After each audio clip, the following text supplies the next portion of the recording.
1-866-50-JIMBO, our number, 1-866-505-4626. That, of course, takes us to the notion of defunding the police, disbanding the police. Now, I'm sure that there are a handful of people out there, including, as I recall, the precise words carried on this program last Friday evening by the president of the Minneapolis City Council to do just that. Mostly people in positions of authorities are saying, well, we didn't really mean that. Why it is that they were not able to say what they actually meant, I don't know, but usually they are using the notion of defunding the police or disbanding the police as a euphemism for reform of the policing system. And so in that regard, for one thing, for example, I am told that this knee on the neck hold has been used rather extensively in the city of Minneapolis, and that might be one place to start in terms of reform. Do you have other thoughts? Well, again, what all of this boils down to is if that is a problem in the city of Minneapolis, well, that boils down to a problem in the way police officers there were trained. And you simply change that training. But the idea that that particular type of force was there, has some kind of racial motivation against it, I don't think they've shown that. What they've shown is that they're potentially using a tactic against individuals they're arresting, no matter what their race is, that they shouldn't be using. So fine, punish the particular officers involved and change the training. But having violent protests all over the country with looting and assaulting other police officers, and there's just no rational connection between the two of those. No, there are not, although there have been a lot of rationalizations put forward about that. We had one figure from the New York Times suggesting that violence against property isn't really violence at all, for example.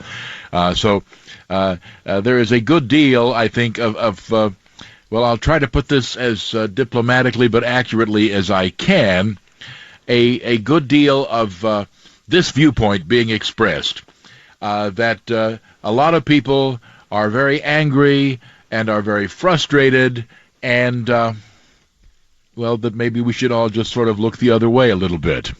Now, anyone, of course, who wishes to call in and dispute my interpretation may feel free to do so at 1-866-50-JIMBO, 1-866-505-4626. But if there's a common thread through what I hear, that's it. Hans? Well, I tell you, Jim, I suspect that the minority business owners, because if you look at many of the small businesses that have been looted and destroyed, they are, in many of them, in minority neighborhoods.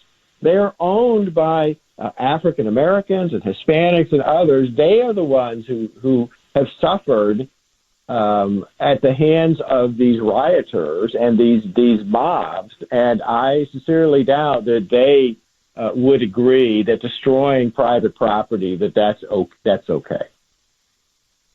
I'm sure that they would not. Absolutely, and of course you don't ever hear that being squared away. For example, there has been, for example, a suspect arrested in the murder of the former St. Louis police officer David Dorn, who was protecting his business, and I've not heard all that much about that particular arrest either. So let's say that things are continuing despite what are some inconvenient facts and side effects of all that we've witnessed.